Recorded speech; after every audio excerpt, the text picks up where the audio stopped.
Alternative media in 2017 is pretty much where social media was in 2007. People have been starting to use it, but we also know that the bigger wave is still about to hit the world.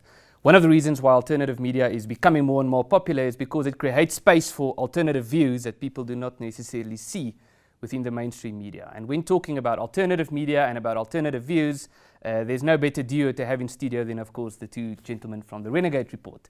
So Roman Kabanak and Jonathan Witt are with us in the studio today. Welcome to the show. Thanks for having us. Thank you for having us. So I want to talk about some of your views, but before we do that, let's talk about alternative media. So you've described, or Renegade Report has been described as a safe space for dangerous ideas. What does that mean? Right. So, I mean, a dangerous idea is, the type that if you speak about something, people gasp or they look very uncomfortable in front of you. So the Renegade Report specifically is just people having honest conversations about different ideas. And that's all we do, really. We invite communists, politicians, economists. Who else do we invite? Oh, staunch capitalists as well. Yeah, okay, capitalists too, anarchists. We invite anyone who's willing to discuss their ideas openly and freely, and then we just have a debate. And you believe many of these ideas that you are discussing is something that people are frustrated because they don't get those ideas in the mainstream media. There's a big theme of freedom of speech and censorship on the Renegade Report. Is that a problem for you? Censorship is a major problem. First of all, when we talk about media, we need to define who or what we're talking about. I think there is a bit of a grand narrative, especially in opinion pieces and analysis of the country. The analysis post the past 2 years has been a racially charged one. Whereas if you look at the data provided by institutes, racism is not a big problem in many people's lives, the majority of the country, in fact. So, but we keep reading about it in the media. So we don't focus too much on racism on our show. We just focus on ideas. What is the best way to live? Is it a good thing to destroy the planet so that we can live off-world? What else do we discuss? Technocratic socialism. Has the meanings of words changed? Have the meanings of political ideology changed? Do we need to upgrade our thinking about the way we rule ourselves or how we are ruled? And that's what we're interested in. In my interview with you guys, you've asked me a whole series of questions that I've never been asked before. Among others, like who would win in a race war? So, the argument then would be that should there be a space for questions like that? Aren't those questions too dangerous? Shouldn't questions like that and topics like that be censored? I don't know, what do you think? Well, we don't believe anything should really be censored. There are no ideas that are too dangerous. There are actions that are dangerous, certainly. But the only way that you're going to stop those actions from happening is by discussing them, engaging them. And we believe in the marketplace of ideas. We believe that good ideas will win ultimately. And by chasing bad ideas underground through censorship, they only ferment further and will ultimately come back and bite you. Well, recently there was an issue about a pub in Cape Town, and the old South African flag was displayed there, and one of the very well-known legal experts, or so-called legal experts in South Africa, Pierre de Vos, wrote about how this flag, or it's to some extent made an argument about how it should be banned or something along those lines, and you criticized him for this, and the reaction was, oh, so you are supporting the flag. Sure. So people don't understand that balance between free speech and agreeing with that speech. Yeah. Is that your experience as well? Well, people want to make logical jumps which don't exist. So they're illogical.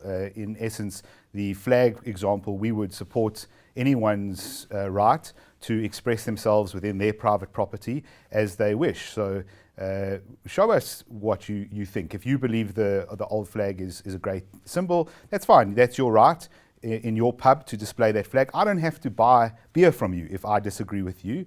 And we believe market forces will ultimately take care of that if that's a problem. So if you put up that flag and the market doesn't like it, you might go out of business. The reality is I don't like, let's take it to the extreme and go with the Nazi example, since that's in the media a lot at the moment.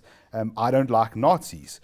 I come from a Jewish background, so I'm But you've been accused of being a Nazi. I'm completely against the entire principle, ideology, etc. But I would rather these people express themselves and show themselves who they are, so I know who they are. And then I can either ignore them or I can try and change their views and opinions through debate and engagement, rather than making them take down their flag. Their ideas don't go down with their flags.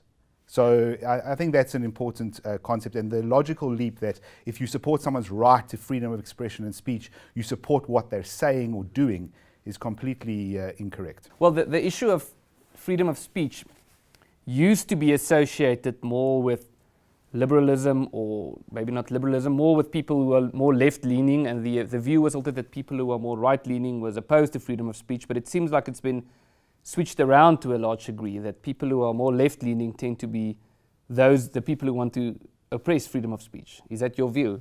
Well, in the mainstream, yes. I mean, if you look at the term social justice warriors, these are left-wing types who want to patronize minorities by stating that people like us shouldn't be allowed to say certain words because the minorities might be offended, and the social justice activists will be the one to tell us that they are being oppressed through words. Now we have this new concept that words equal violence.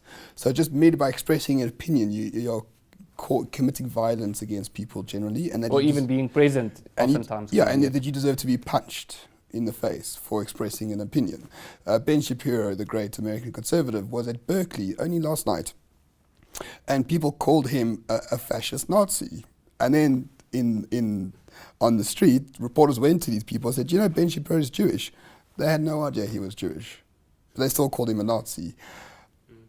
For expressing traditional conservative ideas, small government, low taxes, separation of church and state, like these are just ordinary ideas that anybody should be able to speak about. Where should the line be? Should there be unlimited freedom of speech, or is there somewhere a place where we should say, listen, now we are going too far? No, personally, I think it should be completely unlimited. And a lot of people... Including propaganda for war? Yeah. Well, there was propaganda for the race war the whole of last year, right? Where's the race war? It doesn't exist. But for example, a lot of people accuse me of not understanding like the Rwandan genocide, where the radios and the government said, kill the people, take out all the weeds. So they didn't say kill the cockroaches and whatever, yeah. But the problem with that example is that if you actually read about what happened, the people who were against that narrative, the people who said, no, Hutus and Tutsis should live together in solidarity as Rwandans, those people were censored and sent to prison and jailed. So the narrative was hate speech, and the counter-narrative were imprisoned and murdered. So it's not a freedom of speech issue there. That is a censorship issue. I understand. So the genocide was what caused you're saying is it's the opposite of what people interpret it to be. The genocide was caused by censorship.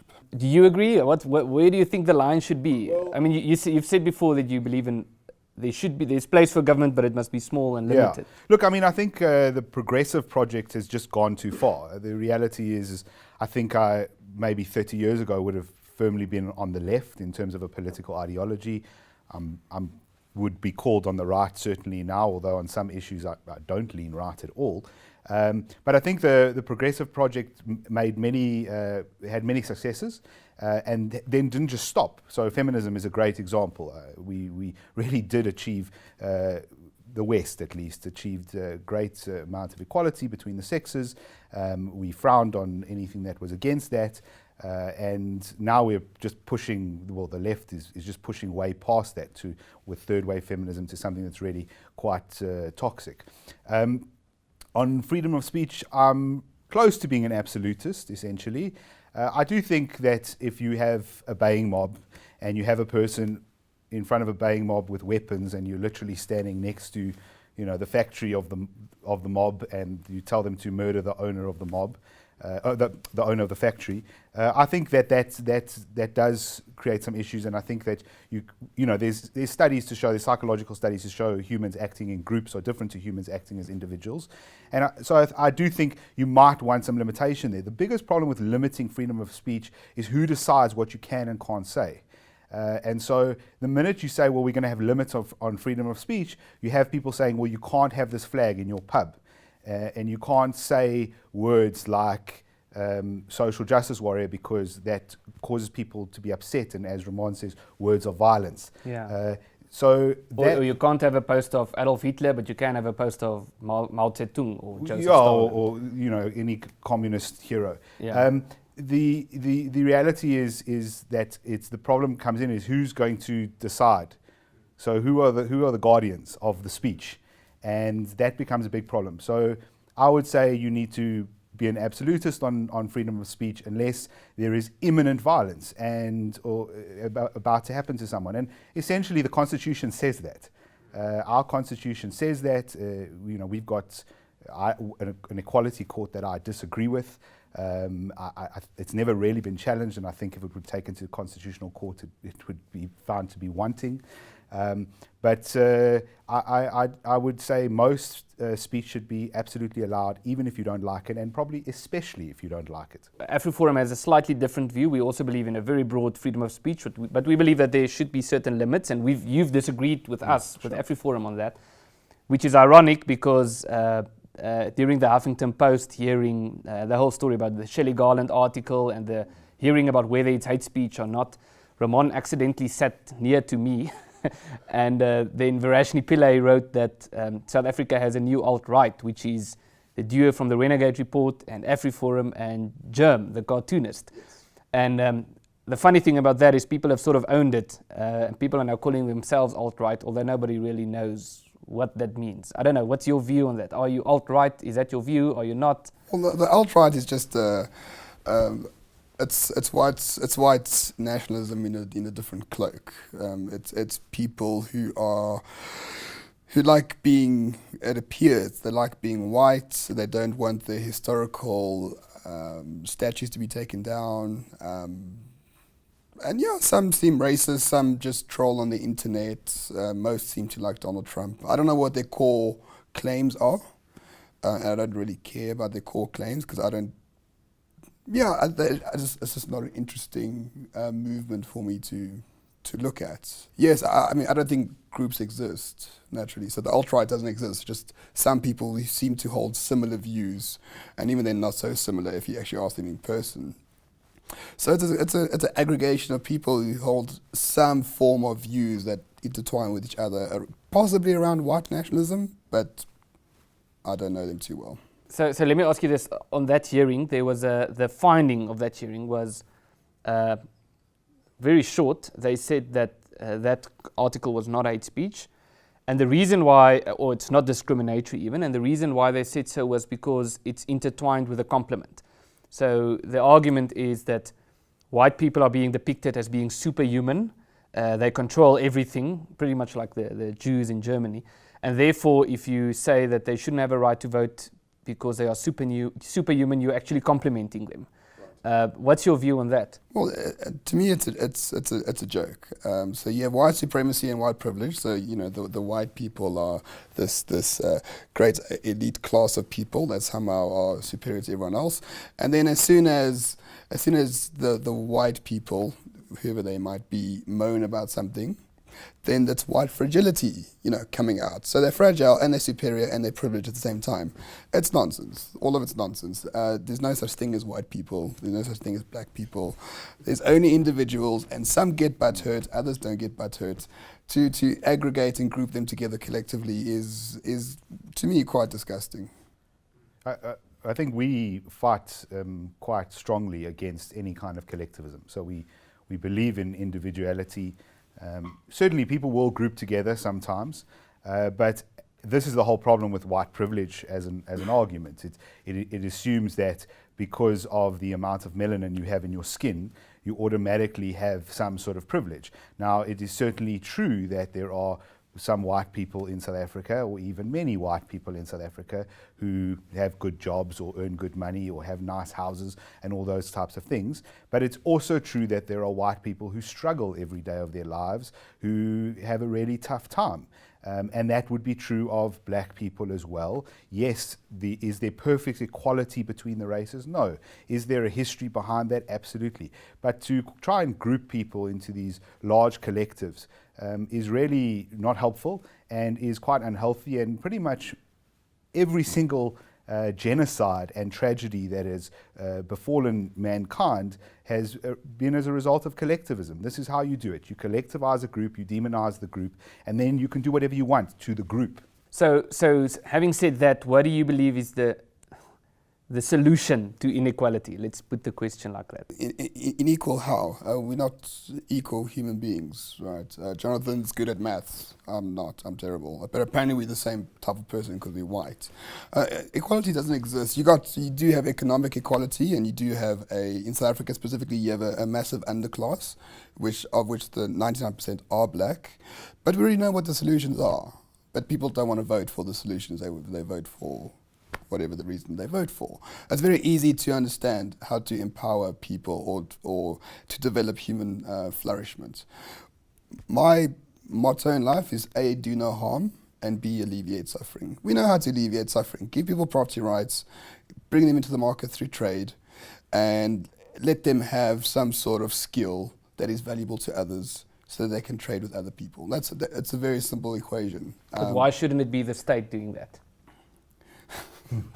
You're asking the anarchists why shouldn't it be the state? Because the state doesn't exist. It's a group of people, See, I keep contradicting myself. It's an aggregate of people that supposedly have these powers based on a piece of paper called the Constitution, and everyone socially agrees that is the real thing. And look where we are now. I don't trust anyone with power. Yeah, I think just with regards to equality, it's everyone's looking for equality. There's this Gini coefficient, for example, which tries to measure how equal the people are in your society. For example, South Africa is very unequal because we have relatively not a large, but quite a prosperous sort of middle to upper class, a small group of people in comparison to the larger population, which is quite poor, so we get this terrible Gini coefficient. But Venezuela has a great Gini coefficient, and because everyone's equally poor. So, we often talk about concepts like equal opportunity versus equal outcome.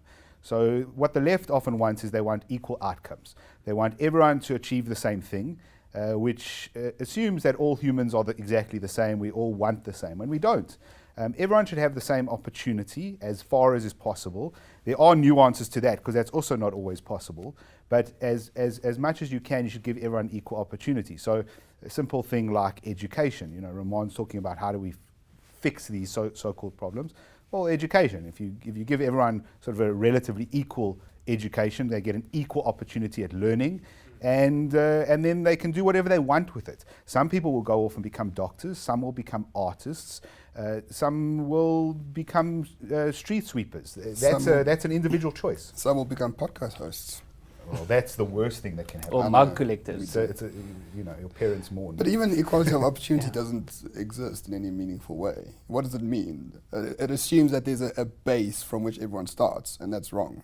Genetically, it's wrong because there's different genetics throughout our history, and then social influences are something else. So even equality of opportunity doesn't exist. Equality is a meaningless term because it is not practically possible. So on that note, I think let's close it. Thank you very much for coming Pleasure. into the show. Thanks for inviting us. Where can people listen to you? Well, you can find us on the Cliff Central platform, so cliffcentral.com, Renegade Report, or you can just Google Renegade Report. If you're using iTunes, you can be found there, or any of the Android platforms, you can find the podcast. And on Facebook, Renegade Report, and also on Twitter, Renegade_Report. And we release every Tuesday afternoon at between 5 and 6 p.m. And there's a new show every week.